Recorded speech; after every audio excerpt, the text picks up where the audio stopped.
Ahora vamos a hablar del dolo. ¿Qué entendemos por el dolo? Cuando hablamos del dolo, en primer lugar, tenemos que enfocarnos en que el dolo tiene un concepto legal en el artículo 44 del Código Civil, que señala que el dolo es la intención positiva de inferir injuria a la persona propiedad de otro. El dolo es la intención positiva de inferir injuria a la persona o propiedad de otro. Así entonces, dicho el concepto legal, que es el concepto como elemento integrante a materia de responsabilidad extracontractual, en doctrina se ha planteado que hay dos teorías que estudian el dolo. En primer lugar está la teoría tripartita, que señala que el dolo se aprecia en tres grandes ámbitos. Vale decir, como vicio de la voluntad, en primer lugar; dos, como agravante en materia contractual; y el dolo como elemento del delito civil. Eso es la famosa teoría tripartita. Por otro lado, tenemos la teoría unitaria, que señala que el dolo es uno solo, pero tiene distintas formas de manifestación a lo largo del Código Civil. Ahora, también hay otros dolos en otras materias. Por ejemplo, el dolo en la posesión clandestina, el dolo del incapaz, el dolo pauliano, el dolo en la indignidad para suceder, el dolo en la posesión. Dicho eso, entonces, ahora vamos a entrar a estudiar las tres grandes manifestaciones del dolo. En primer lugar, vamos a estudiar el dolo como vicio de la voluntad. Como concepto de dolo como vicio de la voluntad, podemos señalar que es aquella maquinación fraudulenta.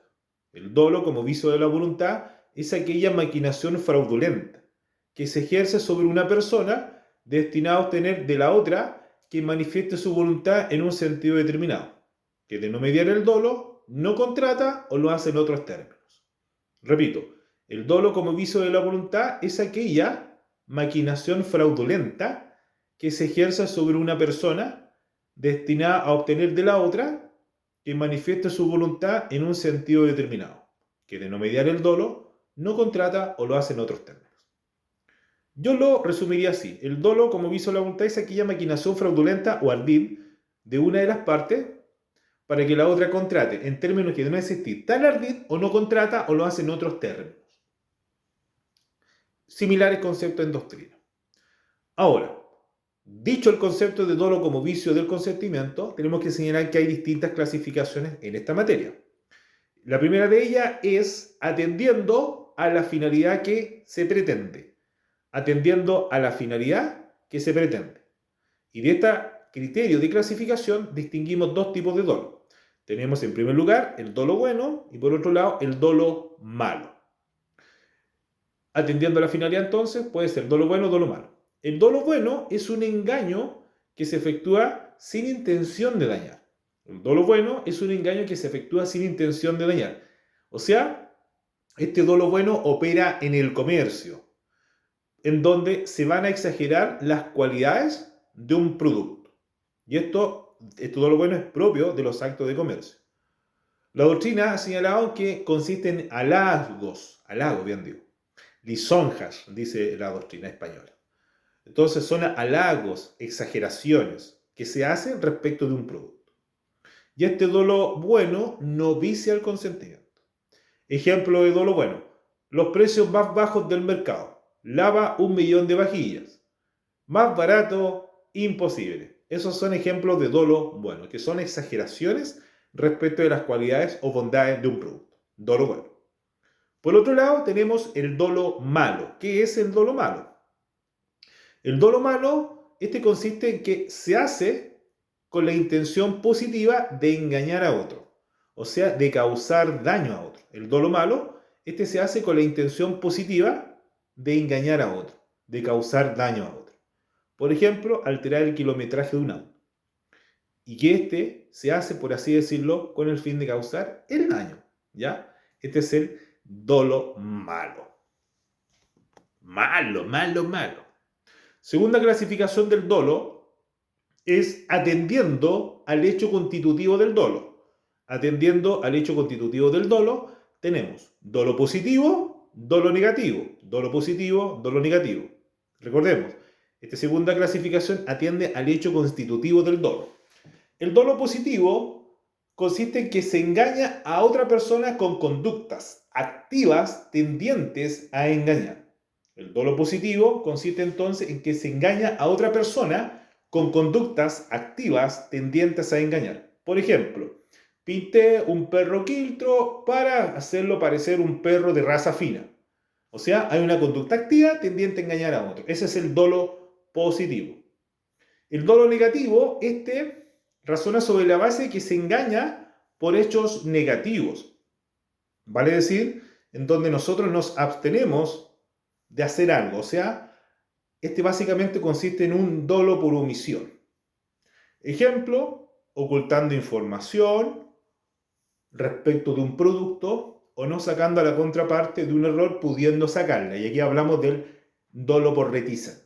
Repito, el dolo negativo consiste en ocultar o, por así decirlo, se va a engañar a otra persona pero con hechos negativos, donde nos abstenemos de decirle algo. O sea, en el fondo hay un dolo por omisión.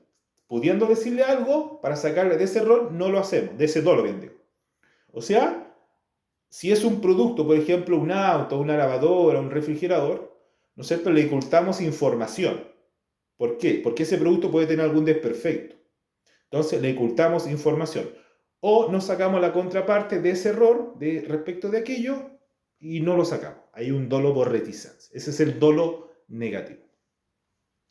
Luego, tercera clasificación del dolo, en el contexto del dolo como vicio, es atendiendo a si vicia la voluntad. Atendiendo a si vicia la voluntad, y acá tenemos dos tipos de dolo. Dolo principal e inductivo, por un lado, y por otro lado tenemos el dolo incidental. ¿Qué es el dolo principal e inductivo? ¿Qué es el dolo principal e inductivo? El dolo principal e inductivo, vicia el consentimiento. Y para hacerlo debe cumplir con dos requisitos. Pero para ello hay que distinguir si es un acto unilateral o bilateral.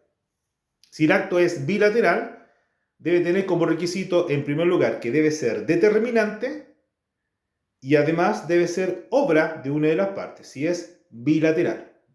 Vale decir, debe ser determinante y obra de una de las partes. ¿Qué implica que sea determinante? Que sea determinante implica que debe aparecer claramente que de no mediar el dolo, ese acto no se habría ejecutado o celebrado.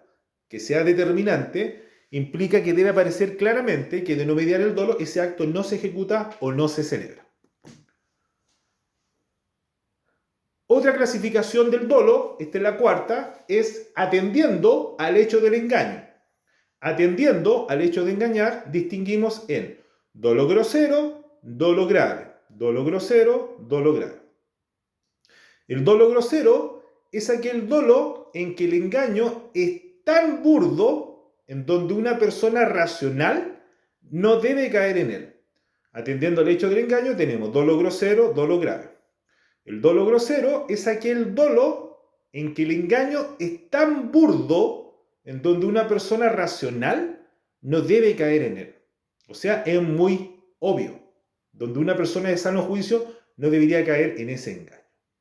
Por ejemplo, te vendo un caballo, pero después digo que después de 2 años le saldrá alas y volará. Eso es un dolo grosero.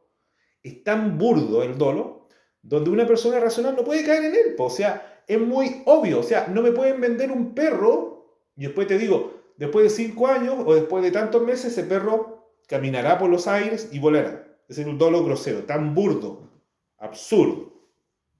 Y el dolo grave implica que estamos hablando que hay un dolo que está bien fraguado, elaborado, que hace que sea aceptado y por ende se engaña a una persona. Por ejemplo, pintamos un perro para hacer creer que es un perro de raza. Ese es el dolo grave. Hay un dolo que está bien fraguado, elaborado para engañar a otra persona. Y atendiendo a si vicia el consentimiento tenemos dolo principal, dolo incidental. Dolo principal e inductivo. ¿Qué entendemos por dolo principal? Cuando hablamos de dolo principal, tenemos que señalar que el dolo principal vicia la voluntad en la medida en que se cumplan sus requisitos propios, distinguiendo si es un acto unilateral o bilateral. Si se cumple su presupuesto, la sanción es nulidad relativa. Ahora, si estamos hablando de que el dolo principal o inductivo es un acto bilateral, el dolo implica que debe provenir de la contraparte y además debe ser determinante. Cuando aparece claramente que de no mediar el dolo, el acto no se ejecuta o celebra. Es decir, el dolo es la razón por la cual se celebró el acto contrato. Y si es un acto unilateral, debe ser determinante. Ahora, si le falta alguno de los requisitos, sería un dolo incidental. Y, al ser incidental, daría a entender que no visa la voluntad. No va a viciar la voluntad, pero igualmente va a tener otras consecuencias jurídicas el dolo incidental, en donde la víctima va a tener derecho a reclamar una indemnización de perjuicios.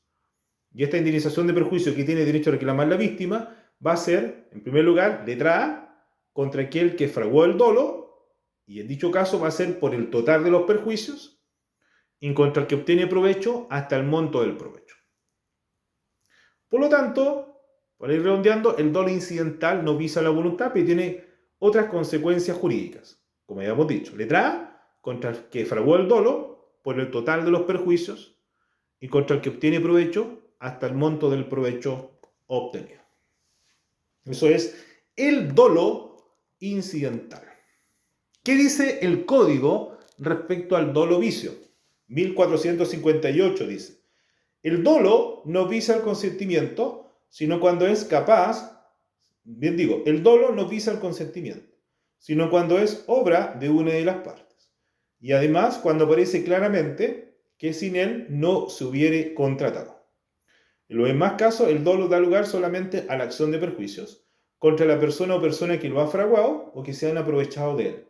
Contra las primeras, por el valor total de los perjuicios, y contra las segundas, hasta la concurrencia del provecho. Eso es respecto al dolo contractual. Lo más importante acá, en esta materia, es saber distinguir cuando hablamos del dolo principal inductivo, en primer lugar, y por otro lado, el dolo incidental. Recapitulemos. Cuando hablamos del dolo principal inductivo, tenemos que señalar que el dolo principal inductivo vicia la voluntad en la medida que se cumplan sus requisitos propios, y la sanción es la nulidad relativa. Pero aquí tenemos que distinguir el tipo de acto, si es un acto bilateral, en primer lugar, o unilateral. Si es un acto bilateral, consiste en que debe provenir de la contraparte y además debe ser determinante. ¿Ya? Y si es un acto unilateral, debe ser determinante. Eso es respecto al dolo principal e inductivo. Si se cumple con su presupuesto, la sanción es nulidad relativa. Ahora, por otro lado, tenemos el dolo incidental.